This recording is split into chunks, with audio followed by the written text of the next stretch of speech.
ముందుగా అందరికీ నమస్కారం. నా పేరు డాక్టర్ సూర్యకిరణ్ సలాది. మనం ఈరోజు చెప్పుకునే టాపిక్ నీ పెయిన్స్. సాధారణంగా చాలామంది మనం చూస్తుంటాం, మోకాలు నొప్పులు చెప్తూ ఉంటారు. ఈ మోకాలు నొప్పులు సాధారణంగా వయసు రీత్యా రావచ్చు, లేదా ఆ అరుగుదల వల్ల వచ్చే అవకాశం ఉంటుంది, లేదా కొన్ని రకాల కీళ్ళవాతం వల్ల కూడా ఈ మోకాలు నొప్పులు వచ్చే అవకాశం ఉంటాయి. మోకాలు నొప్పులు వచ్చినప్పుడు సాధారణంగా ఉండే లక్షణాలు ఎలా ఉంటాయంటే, మోకాలు నొప్పులు రావటం, వాపులు ఉండటం, అది ఒక జాయింట్కి ఒకటి కుడివైపు కానీ లేకపోతే ఎడమవైపు కానీ వచ్చే అవకాశం ఉంటాయి.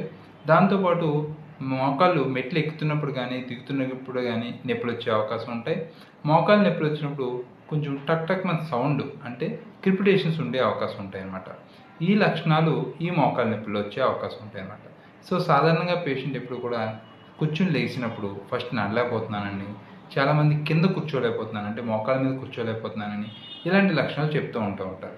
సాధారణంగా ఈ మోకాలు నొప్పులు ఎప్పుడు ఏ విధంగా డెవలప్ అవుతాయంటే, ఎవరికైతే ఎప్పుడైనా ఇంజరీ అయినప్పుడు, ఏదైనా దెబ్బ తగిలినప్పుడు దాన్ని నెగ్లెక్ట్ చేయటం వల్ల సాధారణంగా ఈ మోకాలు నొప్పులు వచ్చే అవకాశం ఉంటాయి. దాంతోపాటు ఒబేసిటీ అంటే బరువు ఎక్కువగా ఉన్న వాళ్ళకి కూడా ఈ మోకాళ్ళ అరుగుదల తొందరగా జరిగే అవకాశం ఉంటుందన్నమాట.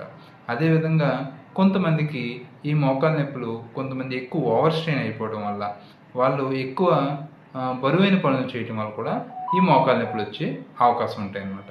సాధారణంగా మోకాలు నొప్పులు వచ్చినప్పుడు మనం ఎలాంటి టెస్టులు చేయించుకోవాలంటే కనుక, మోకాలు నొప్పులు వచ్చినప్పుడు మోకాలు ఎక్స్రే తీసుకోవటం, దాంతోపాటు కొన్ని రకాలు ఇది ఏమైనా కీళ్ళవాతమా కాదా అని తెలుసుకోవడానికి ఈఎస్ఆర్, సిఆర్పి లాంటి బేసిక్ టెస్టులు చేయించుకోవడం వల్ల, దాంతోపాటు ఈ జాయింట్తో పాటు మిగతా జాయింట్ ఇన్వాల్వ్మెంట్ అయ్యి ఉందా లేదా అనేది మనం తెలుసుకోవాలి. ఇలా తెలుసుకుంటూ మనం కనుక జాగ్రత్తలు తీసుకుంటే కనుక రిపోర్ట్లు బట్టి ఇది ఆర్థరైటిసా లేకపోతే కీళ్ళవాతం అనేది మనం నిర్ధారణ చేసుకోవచ్చు. సాధారణంగా రొమాటిక్ ఆర్థరైటిస్ ఉంటే కనుక ఫుడ్ రిలేటెడ్గా కొన్ని జాగ్రత్తలు తీసుకోవాలి. అదే ఆస్టియో ఆర్థరైటిస్ ఉంది, అరుగుదల వల్ల వచ్చితే కనుక కేవలం మనం కొన్ని మూమెంట్స్ అనేవి తగ్గించుకోవాలన్నమాట. సాధారణంగా ఎక్కువగా మెట్లు ఎక్కడం దిగటం కానీ, లేకపోతే మోకాల మీద కూర్చోవడం కానీ, ఓవర్ స్ట్రెయిన్ అవ్వటం కానీ ఇలాంటివి చేయటం వల్ల ఈ మోకాల అరుగుదల అనేది ఇంకా పెరిగే అవకాశం ఉంటుందన్నమాట. సాధారణంగా ఈ మోకాలు అరుగుదల ఉన్నప్పుడు మనకి హోమియోలో చాలా మంచి పరిష్కారం ఉంటుంది.